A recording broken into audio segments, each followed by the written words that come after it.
تاریخیں مخصوص ہیں کہ ان تاریخوں کو شادی کرو گے تو برکت ہوگی، اگر ان کے علاوہ کسی اور تاریخ میں شادی کرو گے تو ٹوٹ جائے گی۔ ہمارے ہاں بھی کچھ لوگ کہتے ہیں کہ سفر کے مہینے میں شادی ہو تو شادی کامیاب نہیں ہوتی، اور اگر کامیاب ہو بھی جائے تو اولاد نہیں ہوتی، اولاد ہو بھی جائے تو نیک نہیں ہوتی۔ عجیب فلسفہ ہے۔ سیدہ فاطمہ الزہرا رضی اللہ تعالی عنہا کی شادی حضرت سیدنا علی المرتضیٰ رضی اللہ تعالی عنہ سے سفر کے مہینے میں ہوئی۔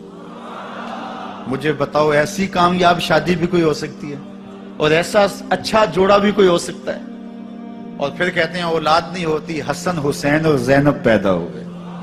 ایسی اولاد بھی ہو سکتی ہے، اچھا اولاد ہو جائے تو نیک نہیں ہوتی۔ مجھے بتاؤ حسین جیسا نیک کون ہوگا، حسن جیسا نمازی کون ہوگا، اور زینب جیسی پردے دار کون ہوگی؟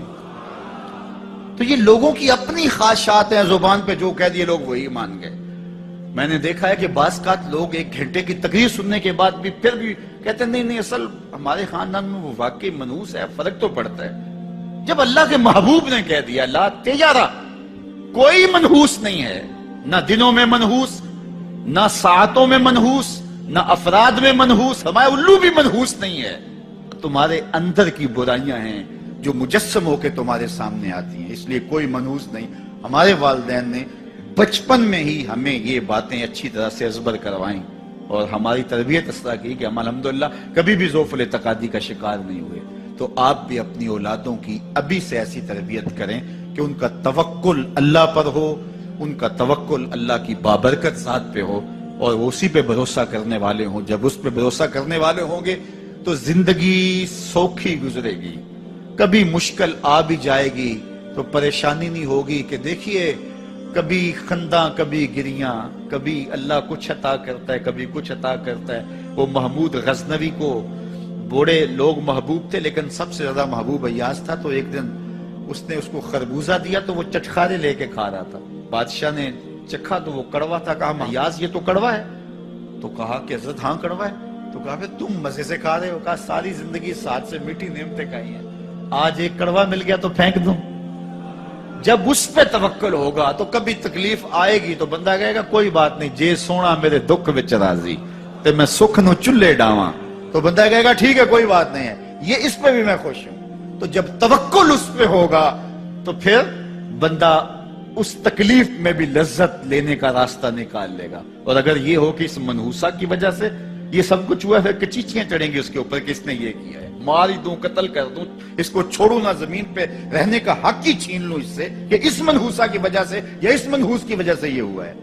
کوئی کسی کی وجہ سے نہیں ہوتا، یہ ہماری اپنی بدعمالیوں کی سزا ہے۔ اگر کوئی ہمیں نقصان در نقصان ہو رہا ہے تو توبہ کریں۔ 70,000 لوگ ایسے ہیں جو بغیر حساب جنت میں جائیں، ان کا کوئی حساب نہیں ہوگا۔ اللہ اپنے کرم سے انہیں یوں ہی جنت عطا فرمائے۔ صحابہ نے عرض کی یا رسول اللہ صلی اللہ علیہ وسلم وہ کون ہے؟ تو آقا کریم نے شرح فرمایا کانو لا یکتوون، یہ وہ لوگ ہیں جو اپنے جسم پہ داغ نہیں لگاتے، مخصوص نشان جسم پہ لگا لیتے ہیں، یہ فلاں بزرگ کی نشانی ہے، یہ فلاں جو ہے وہ شہید کی نشانی ہے۔ اللہ نے جب تمہیں سالم الاعضاء پیدا کیا ہے تو اپنے بدن کو تم کیوں نشانی؟ اس نے ساری نشانیاں لگائی ہیں، اس کی نشانیاں اتنی پکی ہیں کہ اس نشانیوں میں فرق بھی نہیں لگتا نا۔ یہ تمہارے انگوٹھے کی نشانی ہے، 6 ارب انسانوں کو لے آؤ اور نشان انگوٹھا لے آؤ، کسی ایک کا بھی نہیں ملے گا۔ یہ نشانی تمہارے رب نے لگائی۔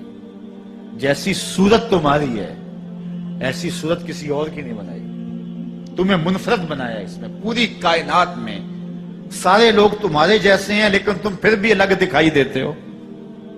سب کی 2 آنکھیں، سب کا ناک، سب کے ہونٹ، سب کا رنگ ملتا جلتا، لیکن سب کی شکلیں الگ ہیں۔ یہ زید ہے، یہ بکر ہے، یہ عمر ہے، یہ آس ہے، یہ فلاں ہے۔ دوسرے وہ ولا یسترقون، اور وہ رکیہ نہیں کرتے، یہ چھو منتر جادو ٹونا ہر وقت عاملوں کے پاس بھاگے پھرتے ہیں، اور وہ انہیں جو ہے وہ غلط سلط ٹوٹ کے ٹونے بتاتے ہیں اور وہ کرتے رہتے ہیں۔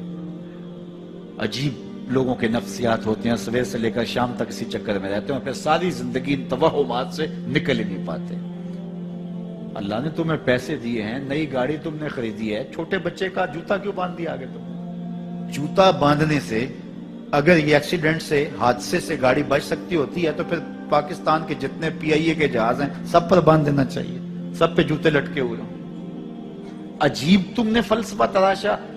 کسی نے جو ہے وہ کالی رنگ کی پٹی باندھ دی نیچے, اس سے اس کو نظر نہیں لگے گی. گھوڑے کے پاؤں کے نیچے جو کھری لگی ہوئی ہوتی ہے, کچھ لوگوں نے اپنے گھروں میں وہ باندھی ہوئی ہوتی ہے کہ اس سے ہمارے گھر کے اندر کوئی مصیبت نہیں آئے گی, کوئی تکلیف نہیں آئے گی. کسی نے ہنڈیا اپنے گھر کے اوپر الٹی رکھی ہوئی ہوتی ہے, یہ ہنڈیا بچا لے گی. اور میاں ہنڈیا کیا بچائے گی تجھے؟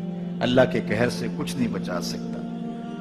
جب تمہارے اوپر کوئی مصیبت نازل ہونی ہے تو کچھ نہیں بچا سکتا. اگر بچنا چاہتے ہو تو پھر اللہ سے استغفار کرو, اللہ تعالیٰ کی تسبیح کرو, اللہ کی تحلیل کرو, میرے حضور پہ درود پڑھو. پھر دیکھنا کہ مصیبتیں ٹلتی ہیں یا نہیں ٹلتی. تو یہ خام خواہ کے رکیے. اور یہ عامل لوگ جو ہیں ان کا تو کام ہی یہی ہے. ان کا کام چلتا ہے لوگ ذوف الاعتقادی میں مبتلا رہے ہیں, اور یہ کہہ دیتے ہیں کہ آپ کے خاندان میں ایک منحوس عورت ہے, یہ اس کا کیا ہوا ہے. تو کوئی نہ کوئی منحوس تو پہلے ہی انہوں نے طے کر رکھی ہوتی ہے, فوراً ذہن وہاں جا کلک ہو جاتا ہے. اس کا نون سے نام شروع ہوتا ہے, اس کا کاف سے نام شروع ہوتا ہے, اس کا جیم سے نام شروع ہوتا ہے. تو پورے خاندان میں کسی کا نام کاف, نون یا جیم سے تو شروع ہوتا ہی ہوگا, یا دوستوں میں, تو فوراً ذہن جو ہے ادھر منتقل ہو گیا. اب یہ بابا جی نے بتا دیا ہے, ہاں ہاں ہاں اس نے یہ بات کی تھی, کچھ باتیں یاد آنے لگی. اس کاف سے شروع ہونے والے نام کے ساتھ نفرت پیدا ہو گئی. اس بابے نے نفرت کا کاروبار کیا ہے. اس نے تو 100 روپے 200 روپے لے لیے, لیکن 2 انسانوں کے اندر نفرت ڈال دی. اس کا گریبان کل قیامت کے دن پکڑا جائے گا. ان ملنگوں کے پاس, ان ذوف الاعتقادی کو پھیلانے والوں کے پاس کبھی نہ جاؤ. تمہیں مصیبت پڑی ہے, تمہیں لگ رہا ہے کہ شاید میرے اوپر جادو ہے, تو پڑھو نا سورہ بقرہ. جادو جڑ سے اکھڑ جائے گا. 40 دن اپنے گھر میں سورہ بقرہ پڑھو, برکت ہوگی. کہتے ہیں مولوی صاحب 40 دن تو نہیں پڑھی جا سکتی, 2.5 پارے, ہمیں کوئی تعویذ ہی کر دے. ہم شارٹ کٹ چاہتے ہیں نا, روزانہ صبح 2.5 پارے سورہ بقرہ پڑھے, یہ تو ہم سے نہیں پڑھی جائے گی. تو آپ کوئی تعویذ ہی لکھ دیں. کاروبار میں برکت نہیں, میں کہتا ہوں پڑھو نا سورہ واقعہ, 3 رکوع ہیں, برکت ہوگی. ہم کہتے ہیں ہمیں تعویذ ملنا چاہیے, بس وہ ہم گلے میں رکھ لیں, بٹوے میں رکھ لیں, پرس میں رکھ لیں, اور ہمارا کام ہو جائے. ہمیں کچھ بھی نہ پڑھنا پڑے, ہمیں وضو تک نہ کرنا پڑے, نماز نہ پڑھنی پڑے, اور برکت ہو جائے. ایسے برکت تو نہیں آتی. بیٹے کی شادی کی, بہو گھر لائے, ابھی 2 دن نہیں گزرے تھے, کاروبار میں نقصان ہو گیا, یا گھر کا کوئی فرد فوت ہو گیا, یا کوئی جانور مر گیا, تو کہا کہ یہ منحوسہ آئی ہے تو ہمارا یہ نقصان ہو گیا. اگر وہ نہ آئی ہوتی تو پھر یہ نقصان نہ ہوتا, پھر تم قیامت تک جینا تھا. یا اس سے قبل تمہارے کبھی نقصان نہیں ہوئے. تمہارے گھر کے اندر بیٹیاں موجود ہیں, یہ بھی کل کسی کی بہو بنیں گے, اور ان کا بھی کوئی نقصان ہو سکتا ہے, اور یہ بھی منحوسہ قرار دی جا سکتی ہے. پھر تانو تشنی کے تیر جو ہے وہ اس کے اوپر لگائے جانے لگے. کتنی زیادتی ہے, کتنا ظلم ہے. کسی کا دل توڑنا, کسی کا دل دکھانا, کسی کو منحوس قرار دے دینا. از خود تمہارے پاس کیا سند ہے؟ تمہیں الہام ہوا ہے؟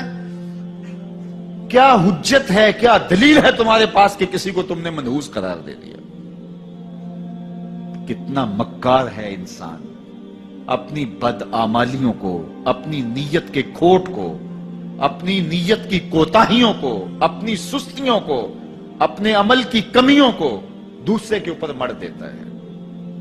کاروبار تو نے صحیح نہیں کیا, نقصان ہو گیا. صبح 12 بجے اٹھ کے تو گھر سے جا رہا ہے اور نقصان ہو گیا. تو نے 2 نمبر مال بیچا, آج پکڑا گیا اور نقصان ہو گیا. تم نے ٹیکس نہیں دیا, تم نے زکات نہیں دی, تم نے دروازے پہ کھڑے ہوئے سائل کو جھڑکا, نقصان ہو گیا. یہ تمہارے پاپ ہیں جو مصیبت بن کے تمہارے سامنے آتے ہیں. یہ تمہاری بے تدبیریاں ہیں, تمہاری ناحکمتیاں ہیں, یہ تمہاری بے احتیاطیاں ہیں, یہ تمہارا تکبر ہے, یہ تمہارا غرور ہے, یہ تمہارا عجب ہے, یہ تمہاری ریاکاری ہے, یہ تمہاری خیانت ہے, یہ تمہاری دھوکہ بازی ہے, یہ تمہارے قلب کے اندر چھپی ہوئی نفرت ہے, جو آج تمہیں مصیبت بن کے جس کا سامنا کرنا پڑ رہا ہے. یہ تمہارے اندر کے عیب ہیں جو مجسم ہو کے تمہارے سامنے آئے.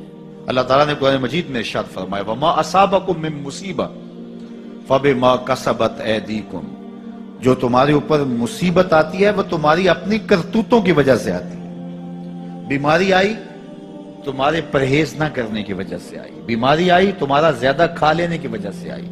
بیماری آئی تمہارا نامناسب غذا لینے کی وجہ سے آئی، بیماری آئی وقت پہ سوئے نہیں، وقت پہ اٹھے نہیں، تم نے کسی سے زیادتی کی، بیماری تمہاری بدعمالیوں کی سزا ہے، مصیبت کا آنا، تکلیف کا آنا تمہاری بدعمالیوں کی سزا ہے، اور منحوسہ یہ خاندان کی خاتون ہے۔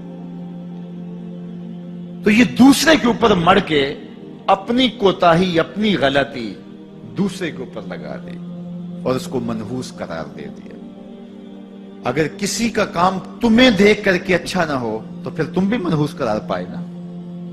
اگر آج تم کسی کی بہن کو، کسی کی بیٹی کو منحوس قرار دیا ہے اور خاندان کے اندر اس کو منحوس مشہور کر دیا ہے، تو اگر کوئی یہ مشق تمہاری ماں پہ کرے، تمہاری بہن کو منحوس قرار دے دے، تمہاری بیٹی کو منحوس قرار دے دے، تو تمہارے دل پہ کیا گزرے گا؟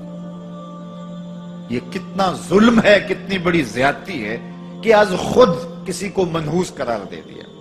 کوئی منحوس نہیں ہے، کوئی لمحہ منحوس نہیں ہے، کوئی شخص منحوس نہیں ہے، کوئی وقت منحوس نہیں ہے، کوئی گھڑی منحوس نہیں ہے۔ مصیبت کا آنا، تکلیف کا آنا تمہاری بدعمالیوں کی سزا ہے۔ لیکن قرآن نے کیا خوب بات فرمائی، وَيَعْفُو عَنْ كَثِيرٍ، ابھی تو بہت ساری باتیں ہم معاف ہی کر دیتے ہیں۔ تم نے کوئی گناہ کیا، پھر تمہارے ہاتھ اٹھ گئے، ہم نے معاف کر دیا۔ تم نے کوئی گناہ کیا، تم نے صدقہ کیا، ہم نے معاف کر دیا۔ تم نے کوئی گناہ کیا، تم نے سجدہ کیا، ہم نے معاف کر دیا۔ تم نے گناہ کیا، تم نے وضو کیا، ہم نے سارے گناہ جھاڑ دیے۔ تو کچھ اعمال ایسے ہیں کہ جن کی سزا بھگتنی پڑتی ہے لازمی، لیکن زیادہ عمل ایسے ہیں اللہ فرماتا ہم زیادہ یوں ہی معاف کر دیتے ہیں۔ اور اگر ہم سارے معاف نہ کریں تم چل ہی نہ سکو، زندگی تمہاری گزرے ہی نہ، اتنی مصیبتیں تمہارے اوپر ٹوٹ پڑے، لیکن تم وہ منحوسہ کو قرار دے کے اپنے اوپر سے ٹال رہے ہو، فلاں منحوسہ اس لیے سب کچھ ہو رہا ہے۔